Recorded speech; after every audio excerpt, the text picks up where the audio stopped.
அனைவருக்கும் வணக்கம். அறிவோம் ஆன்மீகம். லலிதா சகஸ்ரநாமத்தின் தொடர்ச்சி. இப்பொழுது அடுத்த சில வரிகளை பார்க்கலாம்.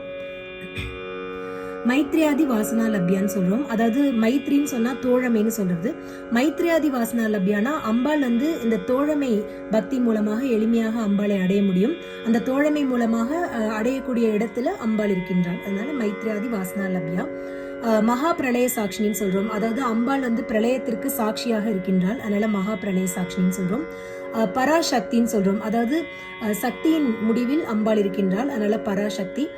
பராநிஷ்டான்னு சொல்றோம். அதாவது நம்மளோட சிந்தனை, நிஷ்டைனா சிந்தனை, சிந்தனையோட முடிவுல அம்பாள் இருக்கின்றாள். அதனால பராநிஷ்டா அப்படின்னு சொல்றோம். பிரக்ஞான கணரூபிணின்னு சொல்றோம். அதாவது ஞானத்தின் முடிவில் அம்பாள் இருக்கின்றாள். அதனால பிரக்ஞான கணரூபிணி அப்படின்னு சொல்றோம். மாதவி பானாலசான்னு சொல்றோம். அதாவது அம்பாள் அந்த பனைமரத்திலிருந்து வரக்கூடிய ஒரு வகையான மதுவை அருந்துகின்றாள். அந்த மதுவை அருந்தி கொண்டிருக்கும் பொழுது யாராவது பேசினாலும் அதுல எதுலயும் நாட்டம் இல்லாத மாதிரி அம்பாள் இருக்கின்றாள். அதனால மாதவி பானாலசா அப்படின்னு சொல்றோம். மத்தான் சொல்றோம். அதாவது மயக்கமான நிலையில இருக்கிறதுக்கு மத்தான் சொல்றது. அதனால மத்தா அப்படின்னு அழைக்கிறோம்.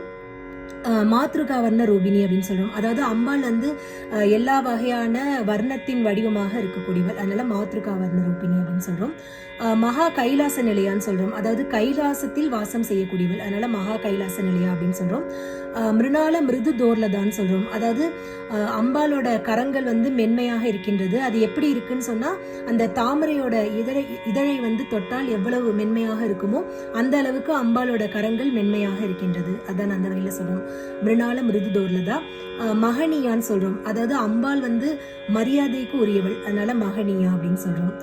மீண்டும் நாளை மற்ற வரிகளுடன் உங்களை சந்திக்கின்றேன். நன்றி, வணக்கம்.